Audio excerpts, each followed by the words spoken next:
Well, welcome everyone to the workshop with Aaron Marcus, the best way to get your child work as an actor or commercial model. We are really excited you're here today. We've got a lot of exciting content. Aaron's going to go over the schedule here in just a moment.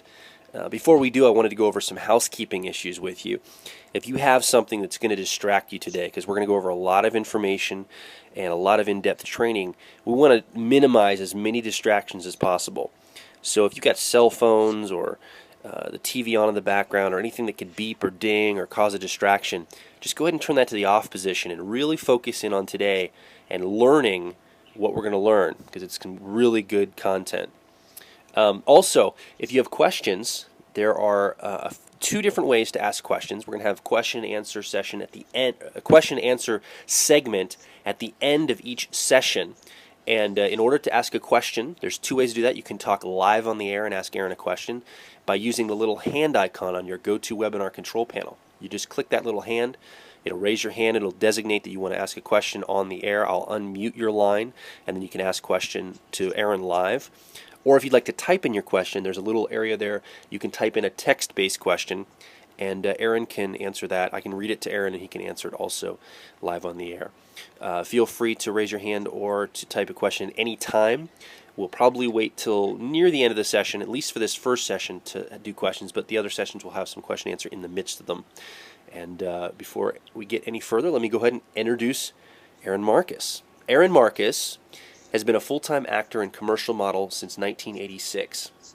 He's represented by 125 agents across the United States and has been cast in 1,157 TV and radio commercials, corporate films, feature films, television, and print ads. That's just to date. Aaron's also written what many consider the most important book for commercial modeling. It's titled How to Become a Successful Commercial Model. It's already in its 5th printing. He also publishes the Tear Sheet Newsletter, a quarterly commercial modeling acting newsletter. Aaron travels throughout North America teaching people how to become successful commercial models with his Becoming a Successful Actor and Commercial Model workshop. Aaron, welcome to today's workshop. Hey, this is great. Thank you so much, Joel. So this is very exciting for me. I love giving workshops, and like Joel mentioned, I travel around the world doing these. I also offer private consultations. But when I get an opportunity to do them online, that is even more special, because this allows me to reach people from literally around the world. And the thing that's also so nice about it is that people, if they need to, you can take breaks. If you have to leave, if you actually have something else going on in your life and you can't spend 5.5 hours with me on a Saturday afternoon, you can come back and you can watch this at your leisure. So just a couple of quick things that I wanted to mention before I officially get started. Probably the most important thing is this is an opportunity for you to really learn about the industry. And so I'd like to welcome you and offer you this possibility of just asking questions. I mean, that's really how you're going to learn a lot. And quite often I find that people are uncomfortable about asking questions because they're not sure if it's a good question, or they should probably know this stuff already. And the way that I view it is, you shouldn't know anything. You're just getting started in a brand new business, and this is a way of really learning.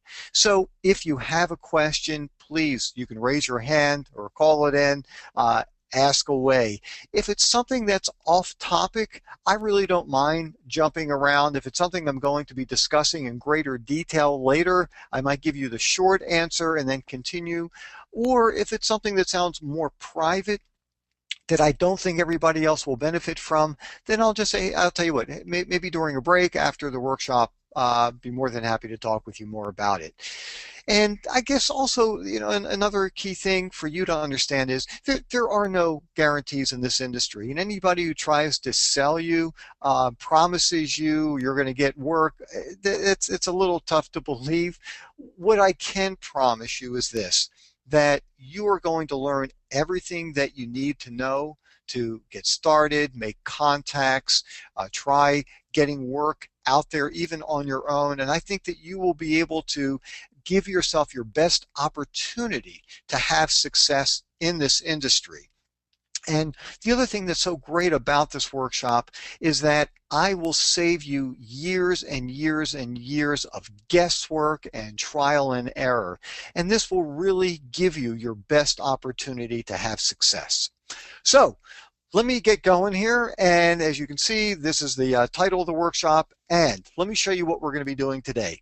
We're going to be starting off with starting or advancing your acting and modeling business. And that's how I'm viewing this. This is a business. It's going to run from 12 to 2. We will be taking a 15-minute break. This is going to be a very long segment. There's a tremendous amount of information I'm going to be giving out to you. For the 2 o'clock session, for session 2, that's where I'm going to be bringing in my guest speakers. I know that Bob Luke will be coming in at about 2:15. He is traveling right now, and it's going to take him a few more extra minutes to get there. So I'm going to get started at 2 o'clock, and then he'll be coming in. And then we'll be getting into session 3, talking about marketing yourself and getting work. And the other thing just to keep in mind, this workshop is geared for parents of children who want to get their kids working in the industry. However, for those of you who are adults, either you're the parent of a child who might be interested, or there are some people who are not involved with kids and want to get work on their own, this workshop will also be invaluable to you. So anyhow, just wanted to mention all that, and let's get going. So let me start off by teaching you about commercial modeling. The easiest way to explain commercial modeling is first to tell you about the fashion industry, because those are the two areas of modeling that we have. It's fashion and commercial. In the fashion world, and most people know about fashion models, they are very tall, glamorous, very unusual, striking looking people. If you're a woman, you want to work as a fashion model. If you want to be doing runways in Paris and New York, you are going to be between 5'9" and 6 feet tall. Typically, measurements are going to be 34, 24, 34. You have to have a very unusual kind of look. Your body has to be proportioned in a certain way. Nose structures, eye structures. You're kind of like a thoroughbred horse. And it's very difficult to be a successful fashion model. Now, there are women who make a fortune in the fashion world, but they're kind of like NBA basketball players. There are people who are 6'8" and can hit three-pointers all day, but it's very difficult. There's also, just so I'm not eliminating men, guys, you're going to be between 6 feet and 6 feet 2. Typically, you're going to be a size 40 jacket. Now, in the other area, in the other world of modeling, it's called commercial modeling. And some commercial models are absolutely drop dead gorgeous. Some of them look like nerds. Some of them have great bodies. Some of them are overweight. They come in all shapes, sizes, ages, types, looks, ethnicities. And the thing that's so cool about commercial models, you see us everywhere. We are in the Abercrombie and Fitch catalogs. We are doing ads in Newsweek. It could be Life magazine. There are tons of places. Matter of fact, I just did an ad for the Virginia Lottery, and I'm going to be on the side of buses and billboards and posters throughout Virginia. We're all over the place. And the thing that's so neat is that there are no limitations. They need everybody. And I'm not saying that there aren't certain looks, certain heights, certain weights that can get you more work than others. Absolutely. But the thing that's so cool is you never know what they're looking for. And infants are hired, people in their 90s are hired. So the other thing that's really nice about commercial modeling is that basically I view these as acting jobs. These are acting jobs for me, and I'm going to explain in much greater detail what I mean by that. But essentially, one of the things you want to be able to do, and one of the best ways to have success, is to be able to show a variety of expressions and emotions in your photos. And the other thing that's great about commercial modeling is that you will find it everywhere. You don't have to only live in New York or LA or Chicago or Miami. Some of the best jobs that I've ever had have come from very small markets. They're called secondary markets. I remember doing ads for Nationwide Insurance in Columbus, Ohio. I've done some phenomenal work in Lancaster, Pennsylvania, Richmond, Virginia. Yeah, really, they're all over the place. So that's the other nice thing too. You can live in a small area and still have success with commercial models. So let me explain this method that I have created that will be invaluable to you when you are either putting together photos for your composite sheet or for an agent's website, when you are attending a go-see, and that's the term for the audition for models. They call them go-sees. It's kind of silly. They're auditions. But for whatever reason, they have a different name for models. And they call them go-sees because we go to either a photographer studio or a casting facility and we're seen. So it's a go-see. So you're going to use this technique when you're setting up test shots, when you go to a go-see, or when you're actually booked for a job. So the main thing is you walk in and you've got to figure out what kind of look is needed. And I'll ask the photographer. As a matter of fact, like for instance, when I had to go see for this lottery ad in Virginia, one of the things that I asked was, what are you looking for? And I was told, you're very excited. Okay, I'm very excited. Then, because they said you just hit the lottery. So the next question I have to ask, because I want to find out specifically, what are they looking for? So I could be excited for a lot of different reasons. If I win $100 or $500, hey, I'll be excited, but it's going to be very different than if I win a lot. So I asked how much, and they said, well, this is $250,000 for life, or I can't remember. It was a huge amount of money. I said, okay. So then I had to figure out, how do I give that particular look? And so I'm going to show you this technique that will allow you to do that. Then what I do is, once I know what they're looking for, and specifically, or let's say this is an ad and you are a kid, and this is an ad for a tutoring company because you're in middle school, maybe you just started high school, and you're smart, but you just don't get calculus. You know, you're just not getting, maybe you're preparing for your SATs and you're just not getting it. So they might have a shot where you are sitting down at your desk and you've got books set up and you are feeling frustrated. You're feeling angry because you just don't understand it. So you've got to figure out, how do you get that right emotion so that you can give it to the photographer? And that's what I'm about to show you right here. So what I do is this. I will ask, what are you looking for? And then let's say I'm needed for a shot where I have to look frustrated. What I do is I think of a real experience in my life where I felt frustrated. I felt angry. I wasn't being treated well. Maybe this is an ad for a bank. And at all the other banks in town, I am treated like a number. Nobody really cares about me. But when I go to this one particular bank who this ad is for, I'm treated like a family member. So what I'm going to do is I'm going to think of a real experience where I'm in a store and I'm not being treated well. Then what I will do is, if you're the camera and you're looking straight at me, I will literally look away from the camera. I will tell the photographer, oh, could I just have a second? And I will look away, and I need to prepare. And in a split second, and I'll give you the homework assignment later so you guys can do this on your own.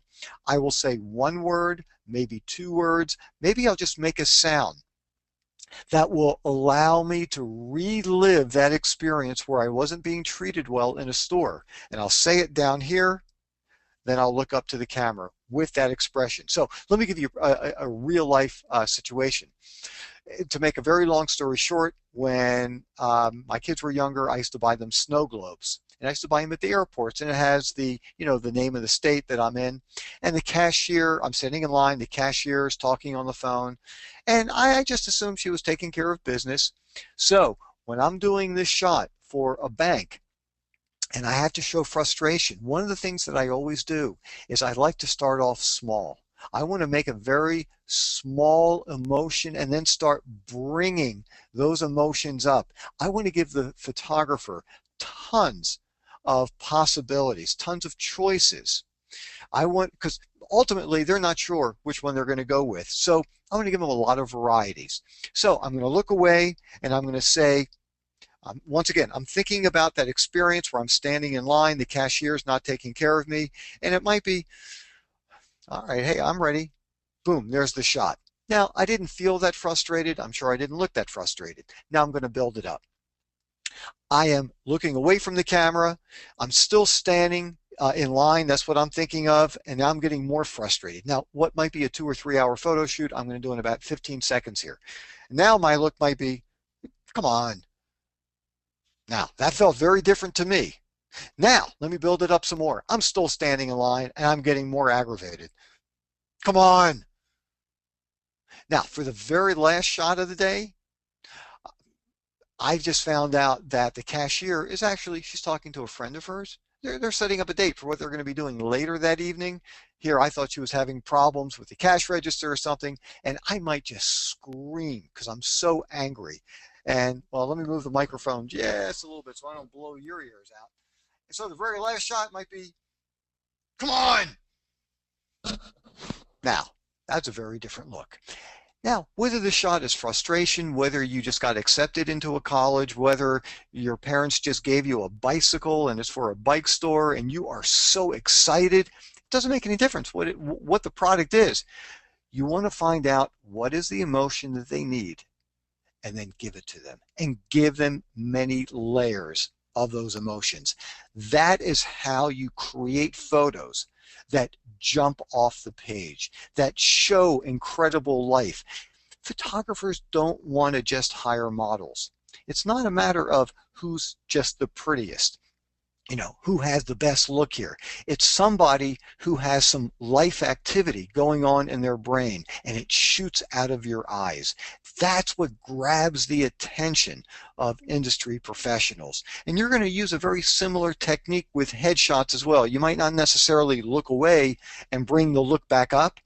And while you're saying words, but you might do an internal monologue, and that's what I do, where I'm thinking about the expression that I need, and I still might look away and come back up, because what I find is that when I see models who just kind of stand there, look into the lens of the camera, and then just keep doing different looks, at least for me, I find that I kind of get stuck, and I start giving these looks where I look like plastic. There's nothing interesting. I look kind of dazed, but when I can kind of recharge my batteries and look away, say something, feel it, and then bring it back up, every shot is very interesting. So that's the technique that you want to use. And basically, the way to figure this out, you want to think of real experiences in your life. And once again, I'll go into more detail a little bit later for the homework assignment. But think of real experiences in your life that gave you specific emotions, and that's what you're going to be drawing from. Now, there are times where, especially for kids, you might be asked to show an emotion that you never experienced. And a good example of that would be, like for me, would be the lottery. I don't know what it would feel like to win $250,000 or $1 million. I've never done that, so I can't really base that on any experiences that I've had. So even for kids, if you were asked to show an emotion that you've never had before, then what you do is this: think of something else that has nothing to do with the emotion they're asking for, but it will give you the same feeling. So for me, I think when I have to do that multi-million-dollar lottery look, I think about when I used to play baseball and I was on an all-star team, and to make a long story short, I hit a grand slam, we won the game, and when I hit home plate and all the players are jumping up all over me, that is my multi-million-dollar lottery look, where I will look away and I will just scream like, wow! And it's a pretty interesting set to be on when you see me hitting the multi-million-dollar lottery. I just scream for hours. So even though that has nothing to do with hitting the lottery, it gives me the same kind of emotion.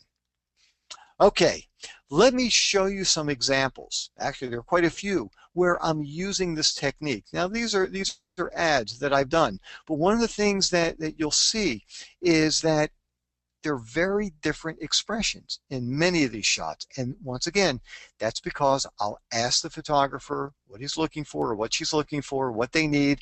I think of real experiences. I will say a word or two, bring it back up to the camera, and they're filled with energy, and there's life, and they're different. And that's one of the reasons why I've done over 1,100 jobs. I mean, honestly, I'm not the greatest actor in the world. I'm not the greatest model. I'm not a good-looking guy. I get all that stuff. One of the reasons why I get as many bookings as I do is because when I am hired, people like my work. And why wouldn't they hire me again if there's a project that's right for me? Because they know they will get what they need. So here's a good example. This is a national ad for, it was an IMAX film, and the film was called Antarctica. And actually, this was a very difficult kind of shoot because what I was being asked to do was this. They said, this film is so realistic, you feel like you were there. And Antarctica is freezing. But they said, I want you to look like you're freezing, but I don't want you to look like you're uncomfortable. I want you to look like you're freezing but having a good time. Now, I can tell you, normally if I'm freezing, I'm not having a good time. So I'm trying to figure out, well, how do I make this thing look? So I started thinking, well, maybe I'm outside, it's freezing, I'm playing with my family, we're out in the snow. Okay, so we did that, and then all of a sudden they changed it. Then they went to, this movie is so realistic, you're frozen solid. Okay, we did a bunch of those. Then they switched it again. This movie's so interesting, and you're so absorbed by the the photos and the film and the environment that you don't even realize that you've got icicles forming on you and penguins are next to you. And that's what you see in this particular one. And so they kept switching it around. And so you've got to be able to do this dance very quickly. And once again, what they wound up was the guy who's freezing but having a great time. Here's the frustrated guy. He's at the bank. Nobody's taking care of him. It's a typical kind of ad. This one was funny. This one, they asked me, can you do a good impression of Elvis? And I am always very honest with people. And I said, actually, no, I can't do a good impression at all. And they said, perfect. That's what we need. You're hired. They needed somebody who could do a bad impression of Elvis. This is a carpet convention that takes place in Las Vegas. And basically, as you can see here, there's a pretty straight, kind of nerdy carpet sales guy. But when you go to this convention, you will be transformed. And you can see what happens. My kids were a little embarrassed by this one, seeing their dad up on billboards throughout New Jersey, Maryland, Pennsylvania, and Virginia in his boxers, but it's for a pest control company. This is Freddie. Freddie's a capuchin monkey. I'm assuming Freddie's still around. Fortunately, I love animals. Animals really like me. However, we did 7 photos. And all of a sudden, little Freddie, and you can kind of look at his teeth. They are pretty nasty. He jumped off of my shoulders and he bit the assistant photographer. And that was pretty frightening. He was rushed to the emergency room. I mean, everything was fine. Freddie had all the shots. The wind-up, though, is this. If you're ever working with an exotic animal, I'm not talking about you're working with a puppy or a kitten. I wouldn't have many concerns there. But if you're working with an exotic animal, a lion, a leopard, a monkey, a gorilla, you might want to ask if it's a professionally trained one, because I just assumed I'm working with a capuchin monkey. I figured it's probably a trained animal. As it turns out, the guy who owned Freddie was a gynecologist. And he was a friend of a friend of a friend of the photographer's, and they needed a monkey for the shot, so he brought him in. Once again, I was just very lucky that Freddie liked me because he was sitting by my carotid artery and could have killed me. All right, more animals. Pretty cool. Like working with animals. Here's a very different kind of look. Frustrated, but it's a little bit over the top. I mean, this guy doesn't look like he's ready to kill anybody. It's a beautiful set, though. Now, this one also, it's bigger, over the top, less believable, but they wanted a range which I gave them. And you can see, using this technique will give you many, many different kinds of looks. This is a very interesting shot that you might want to consider for your child as well. 6 shots. When you are creating photos for your composite sheet, and once again, I'm going to go into this in more detail later, but one of the ingredients are making the shots look like ads. And the other part of it is bring in props. You don't want to use logos or brand names, but bring in props to make the shot look real. And I'll teach you more about that later as to specifically how to do it. But most of the time when people are thinking about modeling, they always think of these beautiful shots and wearing great clothes. I'm not saying that those aren't appropriate and that doesn't happen. Of course they do. But think of some of the other types of shots that you could be doing and adding to your composite sheet that will look very different from just the beautiful shots. So here's a great great shot where I look sick. You see sick shots year around. It could be hay fever, it could be allergies, could be flu, cough, colds, it could be anything. So maybe you have a shot where you look absolutely sick. And let me also just say, quite often I'm going to be saying you throughout the day. I just don't want to have to say you and your son or daughter, so I'm just going to say you. But this would be a great shot for you and your son or daughter, because maybe you are the one who's giving your child medicine, who is lying in bed and feels miserable and feels sick. You're taking your child's temperature because they feel horrible, with those new kind of thermometers. That could be an interesting photo for a composite sheet.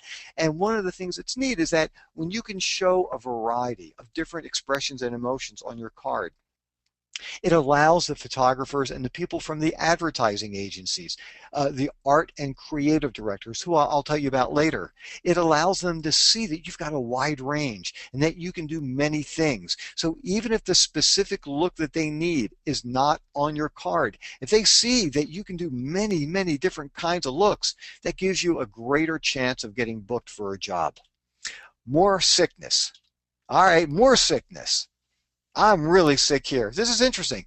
This is for, it's a pharmaceutical ad for people with bad livers. And the problem is people don't take care of their livers, partially because you can't see it. So what they did was they made my face look like a bad liver. And I saw the anatomy book that the makeup artist went from. And that's what a bad liver looks like. So anyhow, very interesting kind of shot. All right, very, very different now. And the reason why I wanted to show you this, they use glycerin on Johnny Depp as I'm throwing him out of the courtroom. By the way, he seemed like a nice guy. I liked him. So I'm throwing him out of the courtroom here, and his tear, the crybaby thing, it's glycerin. The reason why I'm mentioning this is when you're doing an exercise shot, you might want to do a shot where you just finished a great workout, you're in the middle of a game, your child is playing, they won, they lost the game, your child got hurt. And so your clothes shouldn't look perfect, your hair shouldn't look perfect, and maybe there should be some perspiration. Don't use glycerin, because if you actually get this stuff in your eyes, it's going to burn like crazy. It's going to be horrible. So what you want to do is get someone to spray you with some just warm water, and that's how you can get the beads of perspiration. Very different kind of look. This is the guy who's very confident. He's the .com owner and looks a lot different than a lot of the other shots. And once again, that's because of the recall method that I'm using. Whoa, it's always a little weird to kind of look at that one. But yeah, it's another shot that I did. I still don't know how women have long fingernails. I don't know how you deal with those things. I mean, I always poke my eye out, breaking them, opening up doors. But anyhow, it was a funny kind of spot. Here's a perfect example of what I've been referring to. This is a ad for Molson Beer, and they needed a rock grunge guitarist. And you're looking at me right now, and you're probably thinking, how in the world did this guy get this job? Well, because the photographer, besides the fact that he had worked with me and he knew what I looked like, and knew what I could pull off, when he showed the art and creative director at the advertising agencies, who were also part of the decision making, all the variety of looks that I had, they knew that I could do it. So what I did just to help myself, I had some music, some rock music playing in the background, and I am screaming and singing to the music, and I thought that I looked like a rock grunge guitarist there. This is special effects makeup. Look, you're never going to be asked to do this kind of stuff, and sometimes it takes longer to get into and out of the makeup than it does the photo shoot, but this was pretty cool. Here are just a bunch of special effects makeup. Oh, it's always weird to kind of see what you might look like at 80. Okay, most of the time you're going to be stationary. They'll have a piece of tape on the floor, a mark, you're sitting in a chair, and they'll start shooting. For this one, this is a program that's called Blast. And they said, it's a blast. I said, oh, could I blast off? And they said, sure, I'll follow you. So once again, I want to give them choices. And I'm trying out many, many different ideas. That one didn't quite work. But you'll notice there's energy, there's life in every single one. In today's time period, photographers and art and creative directors can do things with the photos that simply couldn't be done years ago, or would have been very, very, very difficult. And on the bright side and on the positive side, you can just do some things that are just unbelievable that you just couldn't have done before. On the flip side, years ago, when they were setting up a shot, the photographer had to make sure everything was perfect. They used to take Polaroid pictures.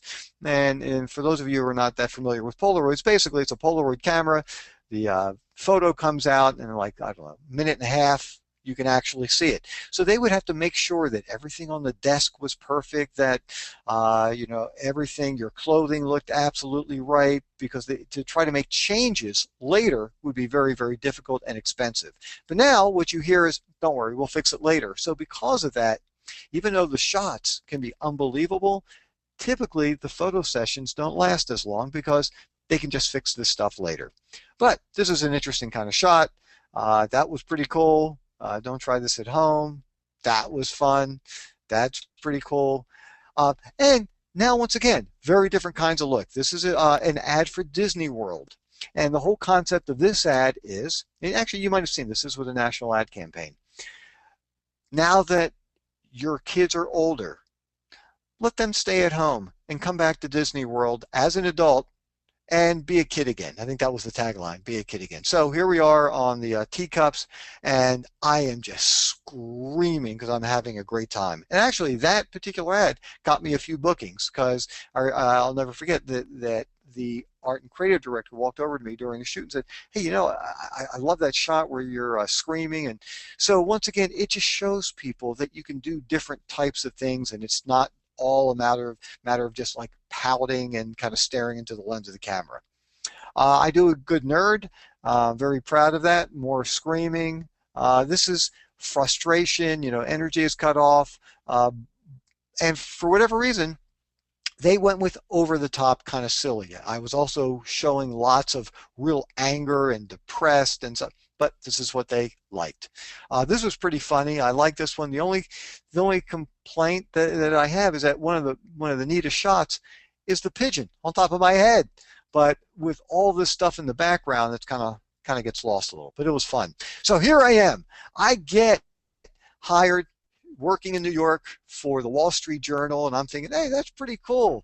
And going to the photographer studio, and I'm holding the newspaper, holding the newspaper up like this, and the photographer said, no, actually, could you hold it a little bit higher? I said, oh, yeah, sure. So brought it up a little bit more. I said, oh, hi, is that good? I need it a little bit higher. So as you can see, that's me in the Wall Street Journal. Pretty funny. And why they hired me, it's a great shot of my back. My back is very talented, I have to say. I'm not complaining about it, but sometimes you just kind of wonder, like, why me? You go to this go-see, and you give them the kind of look they want, and sometimes they do have you turn around, but for whatever reason, they hired me. I was very excited. Okay, everybody, well, I don't know about everybody. Many people have heard about editorials. And a lot of times what people think of, you see, famous models doing it, or you've heard, fashion models doing editorial work. Let me just explain to you what it's about, and you can always go back and read the definition later, but essentially this is what it is. It's not an ad. An editorial is a photo that goes along with an article, helps explain an article. Now in the fashion world, it is a little bit different, and they are wearing clothing in the shots. But in the commercial world, editorials are photos that go along with ads. So when you see somebody on the front cover of a magazine, and this holds true even in the fashion world, the models make very little money. Normally you would think, well, if you're on the front cover of a well-known fashion magazine, you're going to be making a fortune. Or if you're on the front cover of Newsweek or Time, or, Sports Illustrated, you're going to be making a fortune. It's just the opposite. You make very little money doing editorial work. And the reason for that is because magazines make their money from subscribers and from people paying for advertising space. So for an editorial, since it's just a photo that goes along with an article, not only is the magazine not making money, they're actually spending money by creating this shot. The reason why they do that is because they believe that their subscribers will enjoy reading their magazine more if there are pictures. So it's not unusual to get half of your hourly rate. Oh, and the other thing, sometimes it's not just the front cover. Sometimes if you open up a magazine, and actually, let's say, for instance, it's some kind of magazine for, it's Parents Magazine or something like that, and there's a teenager, and maybe there's an article about teens and alcohol. and you might see a picture of a teenager who looks a little drunk and there are bottles sitting next to him and he looks kind of out of it. That would be an editorial because it's a photo that's going along and helping to explain the ad. So the magazines pay the photographer, the model, sometimes a makeup artist, depending on their budget, because they know that people will enjoy reading the articles more if there are photos. So here's a mistake that I made once. I'll never make it again, and you guys will never make it. Once again, to make a long story short, I was going to be on the front cover of Newsweek, got hired. It's exciting. It's pretty neat. And when I asked the agent, in New York, typically, your going rate for adults is $250 an hour. It's less for kids. And in today's time period, it's more difficult getting $250 an hour, but still that's kind of what you base all of your fees on. So I asked the agent when she said it's an editorial, front cover of Newsweek. I said, what is it, 125, which is half my hourly rate, which is, kind of typical. She said, yeah. I said, well, how many hours? She said, it's 5 hours. And I'm thinking, wow, that's incredible. That's a lot of money for a one-day shoot. So when I got my check, I got a check for $125 minus a 20% commission fee, which is typical for commercial modeling. So I called the agency, spoke to the bookkeeper, and I said, look, I think there was a mistake. She said, well, what's the problem? I said, well, it was $125 an hour, and I worked for 5 hours, but I only got paid for 1 hour. She said, oh, you must have misunderstood. The fee was $125 for 5 hours of work, not $125 an hour. So if you ever book an editorial, make sure you clarify that. Are you getting paid, a certain amount per hour, or is it for the amount of hours that you're going to be working? And I can tell you in either case, I don't accept or turn down work based on money.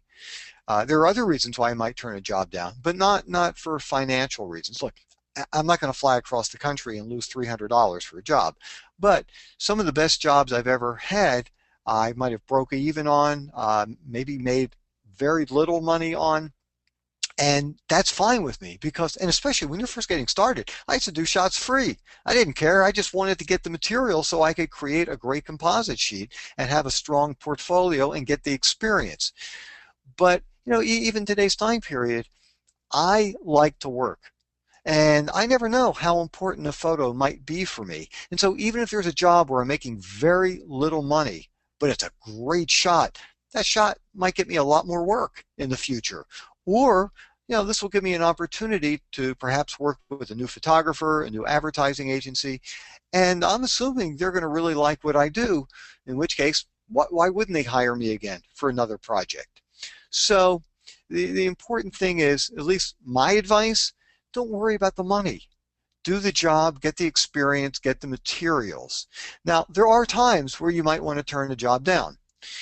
If there's something that you don't want to support, you don't want to promote, you don't want to be associated with, then absolutely stick to your convictions and say no. Tell your agent. I mean, when you're first sitting down with an agent to interview with them, I wouldn't immediately go into a wrap of, well, I'm not going to do ads for this, this, this, this, and this, and this. I don't think you have to do that in the first session.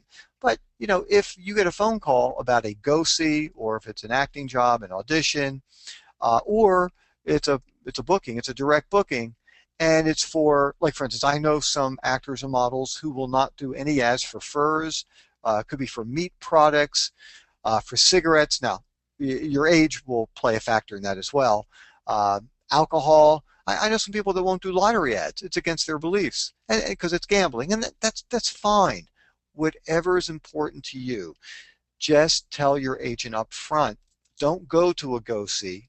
Don't go to the audition, and then potentially book the job and say, you know what, I'm a strict vegetarian. I don't want to do something for a fast food restaurant because that's promoting eating meat. Tell your agent up front before you go out, because not only does it make you look irresponsible, it also puts the agent in a really bad position, because after it's taken all this time and they finally decided you are the one for this booking, and now the agent has to explain why you're not going to do it. So just tell your agent up front. Let me just show you a couple of quick editorials here so you have a real clear idea of what they are. This, actually, you probably didn't know, but you're looking at a Maxim model here, live. I did this editorial shot in Maxim magazine, and it was an article about how long do men live. And essentially, I'm the funeral home director, and I'm sizing you up. And if you eat a certain way and get a certain amount of sleep and exercise a certain amount, I can kind of predict how long you're going to live. So anyhow, interesting editorial. Here's another editorial, front cover of a book, Sushi for Wimps. Another editorial, Philadelphia Magazine, how people are protecting themselves today. Here's another editorial that is not me, but it's on the front cover of Home Life Magazine. This is somebody who took one of my workshops. This is, I think, Psychology Today, some psychological magazine. Here's one where I'll give you a hint. It was in a medical journal, and the article was about, you got it, hemorrhoids. Very glamorous kind of shot. And these are things that you do not want to do when you're going to the bathroom, like going in there with the New York Times and sitting there all day. It's not good for you. Okay. Here's the very last shot that I wanted to show you that connects you with this technique. This is a Pennsylvania lottery, and this is a special Valentine's Day lottery. And you can look at my expressions, and there's nothing here that's showing, multi-million-dollar kinds of looks. Basically, in case you didn't see it here, it's $1,000. That's the top prize. So you give her chocolates on Valentine's Day. Hey, that's nice. You give her flowers. Wow, that's pretty good. But man, when you give her that lottery ticket, watch out. And so once again, I had to use this technique, show different kinds of expressions based on what they are asking for very quickly. And when you get really good at it, this is how you can make your photos explode, jump off the page, and just show people how versatile you are. Okay, here's the homework assignment. So for the first thing you've got to do, and this is, you're going to have to help your child with this, figure out what is your type. And once again, I know a lot of times people are thinking, well, I just want to look beautiful, I want to look sexy, I want to look glamorous. Okay, well look, if that is your look, and that's how you're going to get booked, great. Then those are some of the shots you definitely want to have. You still want to have other kinds of looks. But if you're somebody like me, who is not handsome, not good looking, and I get it, I don't take it personally. I know what my strengths are, and that's what I use. So when I'm thinking about my type, I'm the guy you like, the guy you feel comfortable with. I could be the nice salesperson. I could be the friendly attorney. I'm the nice doctor. I'm the science teacher. I'm the business guy. I fix your computers. I teach on college campuses. I'm the psychologist. I might be your social worker, somebody that you trust. That is my type. And this step is crucial because a lot of times people only try to think of their fantasies. And if you put photos together that are not right for you, that don't have the right kind of look for you, you're not going to get work. Your photos are going to get thrown out. So one of the ways of figuring out what is your type, what I would do is I would go through magazine ads and start looking at the ads. And when you see an ad in there that you can honestly say, either for your child or for yourself, that's something my kid could do, that seems right for him, or maybe for you as well, then what you want to do is make a copy. You're going to make a copy of the ad and maybe get 10, 12, 15 different ads that you think are right for you, the kinds of shots that you could honestly imagine yourself doing. And that will basically be your blueprint for creating some photos. So once you've got a bunch of these shots together, then you have to start thinking about creating the right emotions. So you're going to think of real experiences that are either perfect for that kind of emotion or other experiences that will give you the same kind of feel. And take out a piece of paper, like a legal pad or any kind of sheet of paper, and start writing on the top different categories of emotion. So maybe there's one ad where you look happy. So write down happy. And then under that column, write down very specifically Why are you happy? And make it specific. Are you happy because your parents just gave you a puppy and this is an ad for dog food? Are you happy because your older sister just moved out of the house and now you're getting her room and it's a bigger room, you've always wanted it, and it's for a painting company? Whatever it is, but make it specific. Just like if you're angry, why are you angry? If you're excited, why are you excited? If you are feeling sick, why are you feeling sick? Then think of the real experiences that will give you that particular look. Then what you want to do is practice creating the emotion. And this is where adults can come in and help you out a lot. And essentially, you're going to look at the sheet. I'm happy. Why am I happy? You've got the right experience down. You'll look away from the camera like I was showing you earlier, say a word or two, bring the look back up, and do maybe 2, 3, 4 shots of each expression. And by the way, you can also see this technique that I created if you go back to my website at some point, howtomodel.com. And if you haven't already done this, all you have to do is register your name, email address. Actually, I don't even think you have to do your name. It's your email address and the state that you live in, and you will automatically be sent this video where I show you this technique so you can actually watch it. So you're going to do 2, 3, 4 shots of each one of the expressions, and then look at it and be honest. Does your child really look like they're happy, or does he look like a model kind of posing for the camera? If it looks real and it looks right, you've got it.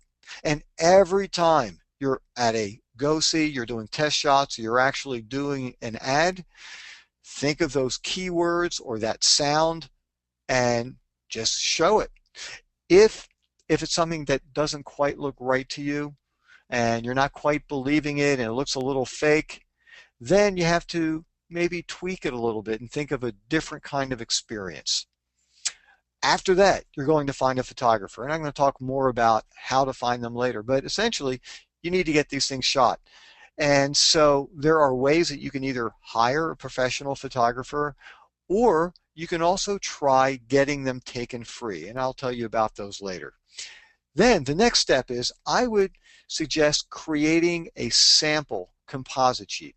Unfortunately, what a lot of people do is they go to a photographer. They do some shots. They have no idea what they're doing. They have some technically very pretty shots of themselves, but they're not really interesting, and they're basically the same smiley shots over and over and over and over again. They create a composite sheet. They've already spent $300, $400, $500, maybe $700, depending on the cost of the photographer and how many composite sheets they've printed.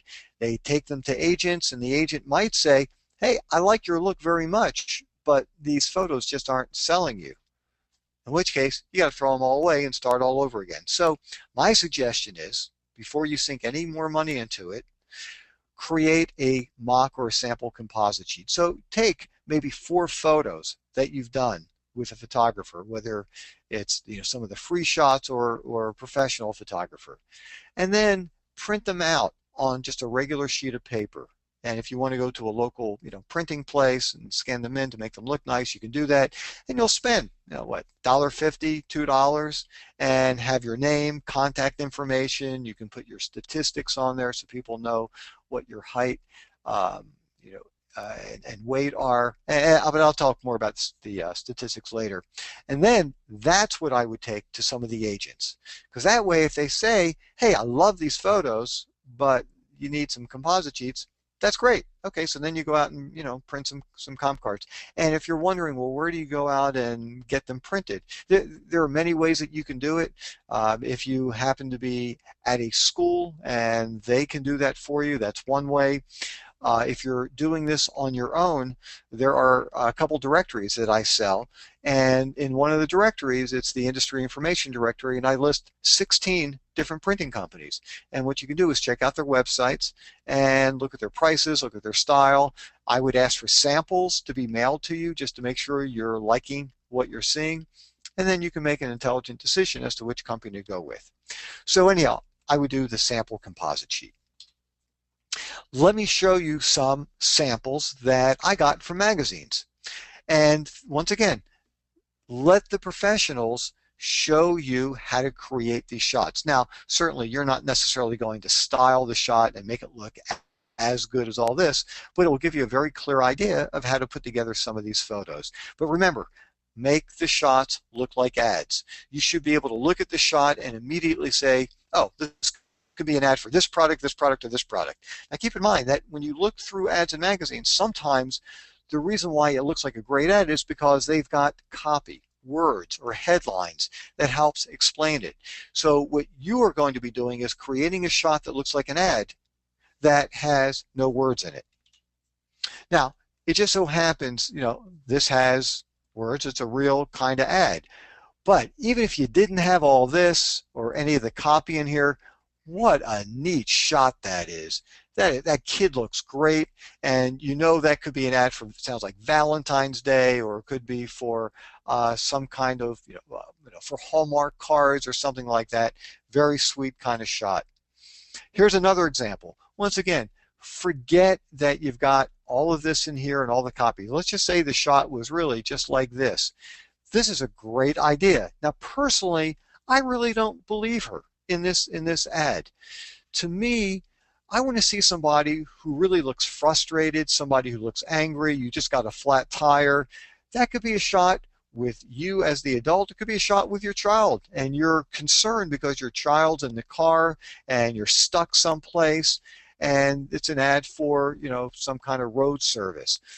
The reason why I'm not so crazy about this ad is only because I don't really believe her expression. To me, she looks like a monster is going to jump over the hood of the car, as opposed to really seeing the frustration or anger. But I think it's a great idea, though, for an ad. I love this kid. Look at the excitement, the energy. He's letting loose. He's having such a great time. And it just so happens, as you can see, it's for, batteries. But even if you didn't have all this stuff, that would be a great kind of shot. Now, this was one of the first shots I ever did. And I'll show you a mistake that I made that you guys will not make. I just didn't know better. I grabbed a hat, and look what it says up there. Coors. So there were some people who saw my photo on my composite sheet, really liked it, and actually one company was thinking about using it for their ad, but it had the name of a beer company on there. And at that time period, we didn't have Photoshop, and it would have been very, very expensive to airbrush that out. So when you are setting up shots, and especially when you're first getting started, I'd stay away from animals. They're unpredictable. It just makes things much, much more complicated. And this shot actually almost never happened because this little guy, as cute as he wouldn't stay still, and he kept squirming and squealing and trying to jump out of my hands, and finally I got him to calm down, but it was really pretty tough. But set up the shot, bring in props, but do not use logos or brand names. Here's a good example. I needed a shot for my composite sheet where I was both a business guy and a dad. So I set up this shot, and I'm thinking this is an ad for life insurance. Maybe for the times you aren't going to be there. I was also thinking maybe it could be an ad for Big Brothers. Spend more time, with kids, who need some help. Thought it was a very nice idea. This is a great idea. Once again, forget all this stuff. The kids look great in there. It's a very, very fun shot. Here's another shot, test shot, very early on for me that I set up, hired my son, hired the photographer, and I was thinking this is some kind of reading program for kids. And one of the tricks that I learned, if your child is an infant, you can't really tell them what to do. So here's a little trick. What I did was this. I start reading to my son, and he reacted to it. And then I just followed his lead, and I kind of let him take charge at that point. That's what you have to do with infants. Once again, if you have an infant that you're trying to get work with, you can't really force them to do things. So you kind of initiate things, and then hopefully they'll catch on and start taking off from there. This was a very fun test shot, and I do a good nerd, so I use that for my composite sheet. Really sweet shot. Boy, it grabs your attention, and you're thinking it's probably for hair conditioner, which it was.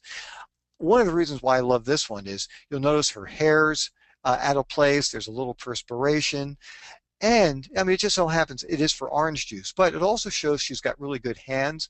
And there are hand models. I mean, I do hand modeling periodically. There are foot models, leg models, eye models, hair models. And so one of the things that's so cool about this, and I believe this 100%, not only I mean, was this, a great workout, and she's not even looking into the lens of the camera. Her eyes are closed. It's that great of a workout, and I believe her. Very nice relationship shot, very sweet. Love this shot. Look at the interaction, between the two. It's just beautiful. Nice shot. Another great shot. And what she did, I thought, I'm assuming this is how she did it. It was a great idea. She grabbed the baby's toes. And all of a sudden, after she grabbed the baby's toes, the kid starts grabbing his toe. That's exactly what I mean. You initiate things and then let the baby take over. And I know that sometimes people say, well, if I have like a little kid in the shot with me, maybe they're just going to look at the kid. Well, first of all, if this is for your child's composite sheet, then it should be that way. But you know what? If they look at the shot and all of a sudden they go, wow, I love that mom. Meanwhile, you're trying to promote your child in there. Well, look, those things happen. But sometimes it's really good to have somebody else in the photo with you.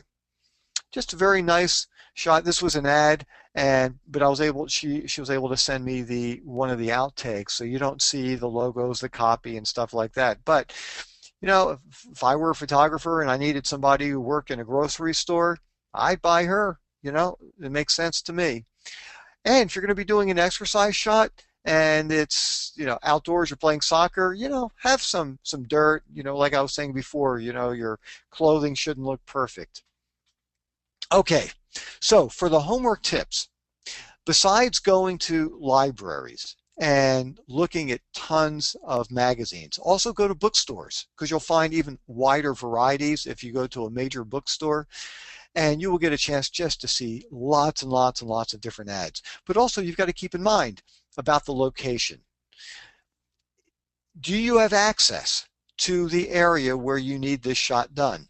Do you have access to a hospital, to a lawyer's office, to a nursery school, to a middle school, an outdoor cafe? Maybe it's outdoors on a tennis court. Make sure you have access to wherever you want to shoot. Also, there is something called stock photography. And stock photography, and just so you know, I never tell people whether they should or shouldn't do this. I'll explain to you what it's about, and then it's up to you to decide on whether you want to do it. And one of the reasons for mentioning it, because these are two websites that actually have stock photography. So there are photographers, they're called stock photographers. And what they do is they come up with very interesting ideas for shots that look like ads. And typically, stock shots are slick, they look beautiful, they are ready to be placed right into a magazine. And what the stock photographers want to do is actually rent their photos. So what they do is they hire models. And models get paid a lot less, but you get paid, you get experience, and you'll get a copy of the shot. In New York, typically, you're going to get about $75 an hour. For adults, once again, kids get paid. Normally, they get paid less. But because there's no union for modeling, everything's negotiable. And sometimes you get higher, sometimes you get less. Every job is very, very different.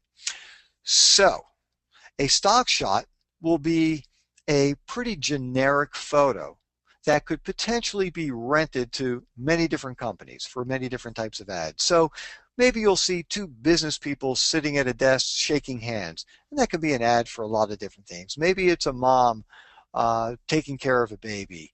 Maybe it's I don't know, people actually, you see these a lot at hotels. They'll have a brochure, and maybe it will show a family jumping into a swimming pool someplace. And it could be an ad for vacations. It could be an ad for a lot of different things. So there are plenty of models that do stock photography. Personally, I don't do them anymore. I did a couple, very specific ones, but I don't do them, and I'll tell you why in a few minutes. When you do a regular ad, you are going to be told exactly where the ad is running, who the product is for, how long the ad will run, um, and also in what capacity, billboard, newspaper, all that kind of stuff. And you will sign a release form giving the photographer permission to use your ad. And I'm going to talk more about release forms later. When you do a stock shot, you will sign a release form, basically allowing them to use it any way that they want, because they have no idea who wants to rent this shot. So they need you to sign that off. Here's the problem. If you sign it away, like you will have to if you do a stock shot, you have no idea where you're going to end up. And you could be doing an ad for, some kind of diseases that you might not want to be associated with. It could be some ad about depression, abuse, alcoholism. You have no control, and you might not want to be the face of the middle school kid who has a drinking problem and that's running up on billboards throughout the United States. That could happen when you do a stock shot. You have no control over where and how your image is being used. So once again, it's up to you to decide whether you want to do that or not. It is a way of getting paid, getting some experience, and getting some very slick shots that look like ads, but there are some dangers, to doing that as well. Having said that, I want to share with you 2 stock websites. One is photosearch.com and the other is gettyimages.com. Those are stock photography companies, and photographers place photos there and they try to rent them out. The reason why I'm sending you there, this is another place to get ideas, because one of the things that's really cool about these sites is that you can actually search for different looks. So if you have a child who's in elementary school or middle school or a teenager, you can go to the website, these stock websites, and you can do a search for teenagers, for teachers, for infants, and you'll see a ton of stock shots in those categories. Once again, use those for ideas for your future shots.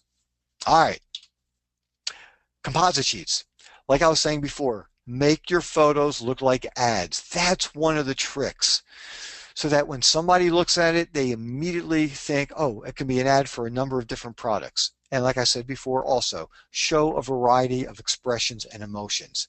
So let me show you some composite sheets. And just so that you know, models use composite sheets. Actors use headshots. On a composite sheet, there is no exact size that it has to be. Typically they're 5x7, could be 6x8. I've seen some 8x10. It's up to you or your agent as to the format. Now for headshots, which I will tell you about later, they have to be 8x10. That's just the size that you want when you're trying to actually get work as an actor. So here's a good example. Here's the front of the card, here's the back. And actually, let me show you. This is a stock shot. And it's a very good shot. And it looks like this could be an ad for long distance service. Mom's on a business trip, on vacation. She's talking to grandma, maybe. Anyhow, it's a really, really nice shot. Here's the front of the composite sheet, and quite often models will use their headshot on the front of the card, and then they'll have other photos on the back. And as you can see here, Barbara is not going after, the teenage kind of look. She's a grandmother, and she gets a lot of work as the grandmother. Okay, here's a nice little composite sheet. Once again, this looks like a headshot on the front, and this is the back of it. I'm just placing all of them up here on one slide so you can see them at the same time. And I tell you, the one thing that I like is I love his energy. I love his life. You could tell this kid is willing to try things out. He'll just let loose, which I really like. But you'll also notice none of these look like ads, and they pretty much look the same. He looks the same from shot to shot to shot to shot. So what would make it much, much more interesting is, one, making the shots look like ads and showing many different types of emotions. Okay, here's the front of the card, here's the back, and this is a nice shot. This could be an ad for laundry detergent, get things clean. Here's the front, here's the back, and you'll notice, this is a nice shot. Here's the one shot that I really don't like, and I think it's because it looks like it was just like a regular family shot. Sometimes they can work, but this one, there are lots of shadows, it's a little blurry, and the the guy looks great, and the wife looks great, and the girl looks like she just saw a ghost. So sometimes when you're doing family shots, look, they can work, and if so, that's great. But not everybody has practiced this technique. Okay, here's the front of her card. Here's the back of the card. And I like this opening shot. It really lets people see what she looks like. She's very cute. And then you'll notice, and this is like a typical kind of composite sheet. It's the same look over and over and over again. And so you're kind of wasting the entire back of the comp card because I already got it from this shot. Let them see more types of looks. Michael, I think he was the most successful commercial model I ever met. He was unbelievable. He worked all over the place. And Michael broke the rule for what I'm talking about. Michael always looks like Michael in every shot. But he's one of the few people that just has such an incredible classic look. He was able to do it, and he still got a tremendous amount of work. This was a shot that I borrowed some ideas from, where I did that baseball shot that I showed you, a couple minutes ago. This is where I got the idea from. I thought it was a great idea. Now, Michael was a hand and foot model, and this is a great way of showing it. And Michael actually has one of the most talented toes I've ever seen in my life. And just so you don't think I'm kind of a weirdo, let me show you. That is talent. That is real talent. And this is how you're going to be showing hands and feet. Now, if you're just getting started, don't waste one of 4, 3, 4, 5 shots on a comp card with just showing your hands, just showing your legs. But if you think you have nice hands or nice legs, then absolutely make sure that you incorporate it into at least one of your shots so people can really see how nice they look.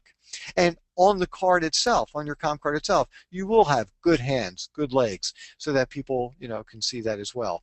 But you're going to have your height on your comp card. You can have bust, waist, hips, dress size, shoe size, hair color, eye color. Sometimes it's not 100% necessary if it's a color composite sheet, which pretty much everybody's doing, just like with headshots.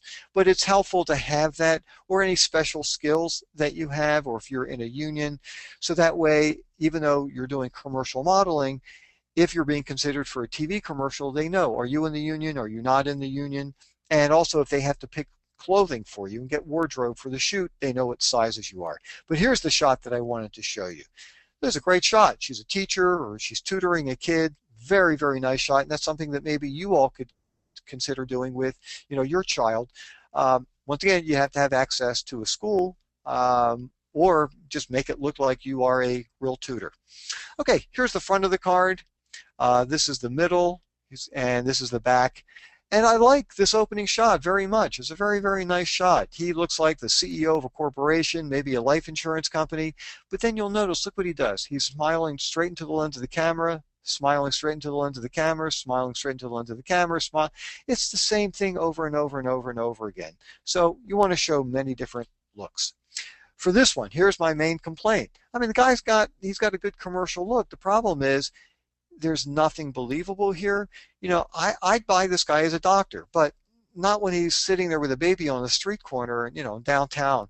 It's like, what is he selling this kid on the street corner?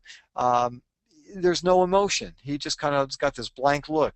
He's a walking billboard, although I buy him as a cyclist, and then he's just kind of staring off into space. So the guy has a very good look, just doesn't have the right kinds of photos.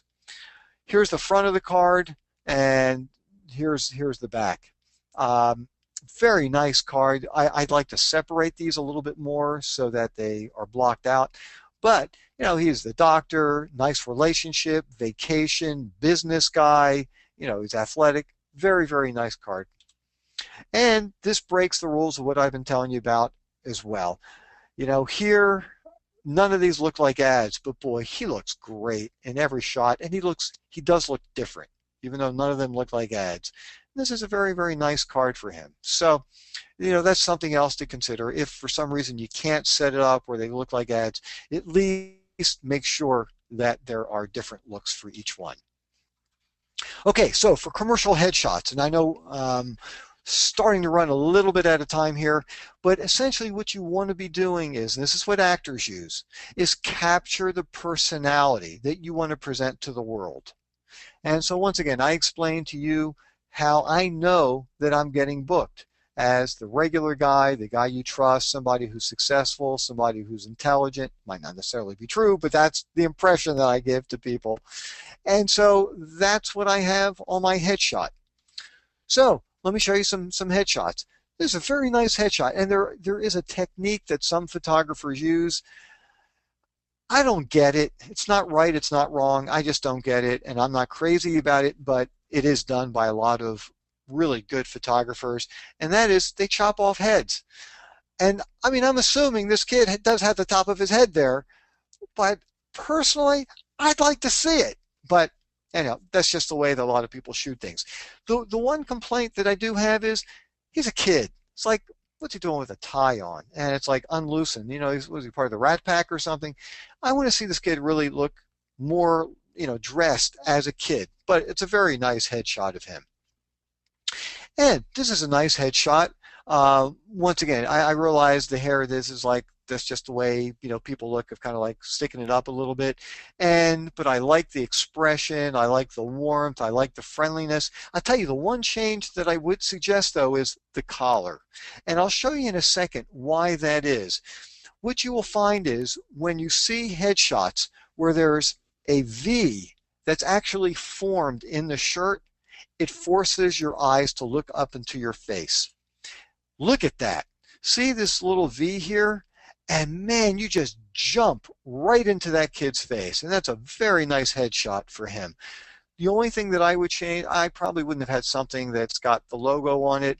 And I probably would have preferred a simpler background. But he looks good. I like his smile. I think it's a very, very nice headshot. Once again, look at this V and see what happens. Man, you just jump and you just are captured by his face and captivated by his look. Nice, friendly guy, somebody you'd like to hang out with, somebody who's helpful, somebody that you can trust. That's his category. I think it's a very good headshot. Now for Barry, it's interesting. Some people will tell you, you got to show teeth in a headshot. What's the matter? Are you trying to hide something? And in this business, look, I'm going to be talking to you for a long time. There are very few absolutes. I'm giving you my opinion here, and some people will have different opinions. My opinion is you don't necessarily have to show teeth in your headshot. It depends on what kind of look you're going after. Now for Barry quite often gets cast as the bad guy. He's the sniper. He's the kidnapper. He's the drug dealer. He's got this little look in his eyes where he kind of looks like the cat who ate the canary. It's like a little off-settling for me and makes me a little bit uncomfortable. I think it's a great headshot. If he had a big toothy grin, I wouldn't buy it. So I think this is a great headshot for him. So it depends on what kind of look you're going after. Here are a couple other kids that aren't showing teeth, and I think they look great in the shots. Now, she's just very sweet. Her eyes are beautiful. You just fall in love. She looks like such a nice kid. The change that I would recommend for both of them, and you're probably thinking the same thing, and you guys are going to be experts at this very soon. Look at the wardrobe. Wardrobe is crucial in your shots. I mean, not only is it nice to have that kind of V thing to force people to look into your face, but you don't want anything in there that takes people away from looking at you. And I find all of this very distracting. I find all this very distracting as well. So your wardrobe should be like nice wallpaper. You want it to enhance your image, but you don't want people staring at it. And that holds true for earrings, for necklaces, lots of stripes on shirts. Don't have anything in there that's going to take away the attention that should be placed on people looking at you. Now, this one, I'm not so crazy about this, but I like this kid. There's something about him. You just kind of look at him, all-American kind of kid that, he loves his little sister and would do anything for her, and you just like him. And so I think that's a great headshot. Now, I like this guy too. Warm, friendly, smart guy, but I tell you, I'd make lots of changes in this headshot. you don't want trees coming out of your head here. I'm not so crazy about all the little squares in the shirt. I think I'd like to have him I'd like to see his body more facing the camera more. Quite often you don't want to be square to the camera, but slightly turned just a little bit, but you do want your face going straight into the lens of the camera for a headshot. So anyhow, I just wanted to show this to you. I like this guy, but I would make some changes to the shot. Here's a great example of a guy showing lots of teeth, nice friendly smile, but you know what? I don't buy him for a second. And I think what happened was this. His eyes looked dead. And what basically took place was the photographer told him to smile, but he didn't have a reason to smile. Remember I said earlier, when you're doing your headshot, you want to have some life activity going on in your brain. When I'm creating this warmth, this friendliness, the guy that you like kind of look, what I do is I'm thinking about people in my life that I care about, and that's what creates this energy that shoots out of my eyes, and you immediately go, I like this guy. For him, his eyes look dead to me. There's just no life, there's no energy, and I think that's what happens when you just do a smile, but you're not thinking about what's making you smile. And sometimes with kids, what you want to be doing is maybe you need to make them laugh, just to kind of bring out that warmth and that energy or whatever it is. But you're the one that's going to be helping them tremendously during the shoot. I like this girl very much, very sweet. She's kind. She volunteers at hospitals. I have no idea. That's just the impression that I had. The only change I would make, I'm not so crazy about, the big, stuff around her hands. It's kind of like just kind of sticking out a little bit. But forgetting this kind of issue, just looking at her face though, she looks great. And here are two shots, the same person. Like this shot very much. She's smart, she's intelligent, she's successful, she is the newscaster, she's the reporter, she's the CEO, she's the doctor. I think it'd be more helpful to maybe show more of body type so they get a better sense of what you look like. And then she does a shot which is also kind of typical, just posing to the camera. And to me now, she kind of lost the credibility in this shot. I'd hire her in a second. I would never want to hire this person because she looks like a model, and that's not what you want.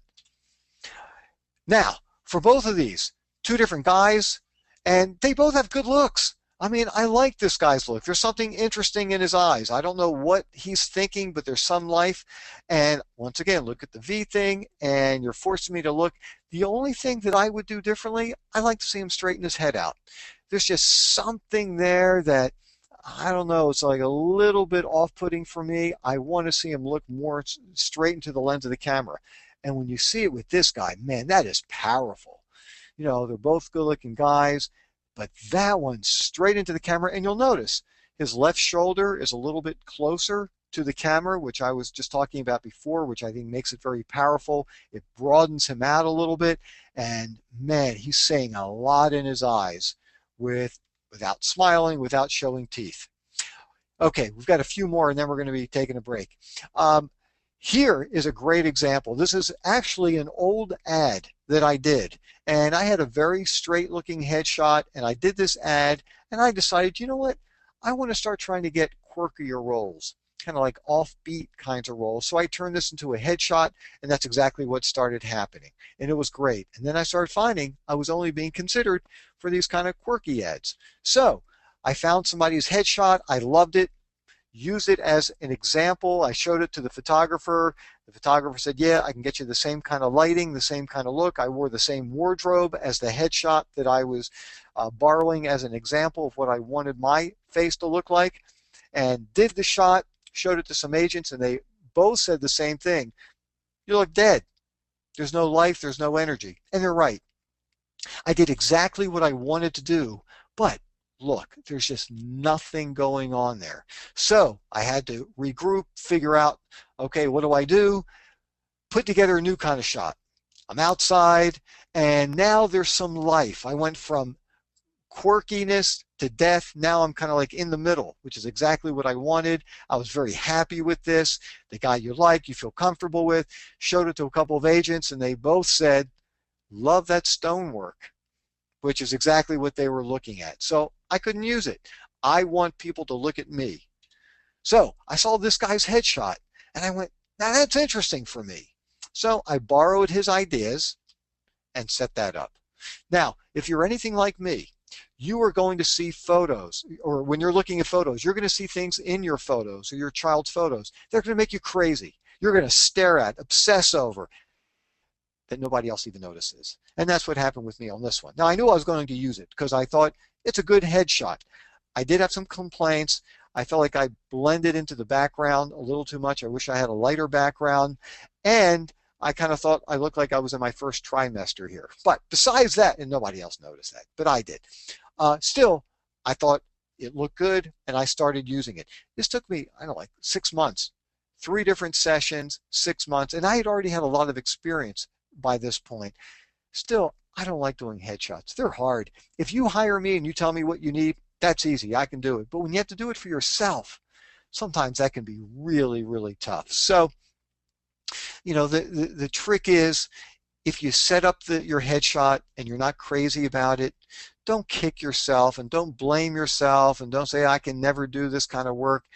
Sit down and analyze it and show it to people and try to figure out, okay, what things seem to work, what things didn't work, how can you make it look better, and go back in there and do it again. But make sure you get something that you're happy with, that you're proud of. Now, I'm not saying it's got to be 100% perfect, but something that you're comfortable with, because with a headshot, that's your introduction, to people. And sometimes that's your only chance to meet somebody, and you don't want to introduce yourself with something that's bad. So when I got to a point, because sometimes people ask, well, when do you change your headshot?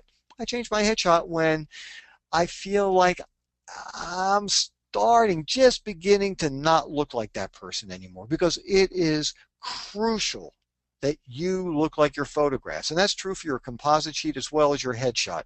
Sometimes you get called in for an audition, quite often straight from your headshot.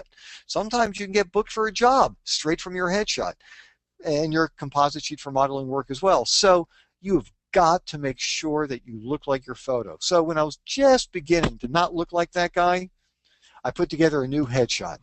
Now, I looked at the headshot and I thought, it did what I wanted it to do. It looked like me. Nice, warm, friendly, and I'm thinking about people that I care about, and it's nice. I wasn't crazy about it.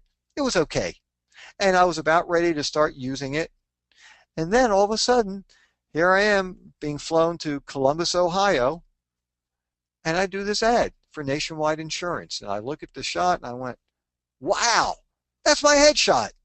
That's perfect. Now, it's not the perfect headshot. Normally in a headshot, you don't necessarily want your ear holding up a brick wall, and hiding half your body. But this one felt better to me than the one that I paid for. Once again, the doctor, the lawyer, not the high-end guys, family practitioners, the internist, pediatrician, the accountant, the teacher, the guy that you like, the guy you trust. It works for me. And so that's what I wound up with. And then there was another ad that I did, and I happen to like it. So I'm probably going to have this one printed up as a headshot. I use it like on my website and some other places. And I'm thinking I'm going to use this for my next headshot.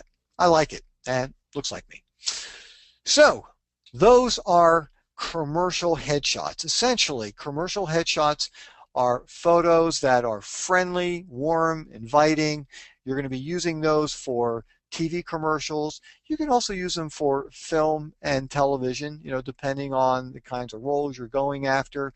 But there is another type of headshot that's called a theatrical headshot. This is a good example of a theatrical headshot. And Michael's a very talented actor, and you've seen him in a lot of different projects. And you'll notice here, that's not warm, that's not inviting, it's not friendly, it's deeper. You're still saying a lot with your eyes, but it's not necessarily friendly, an approachable kind of guy. Still powerful. But anyhow, I just wanted to show you an example of a theatrical headshot. And you're going to use that for more serious type work, whether it's theater or maybe more serious roles for film.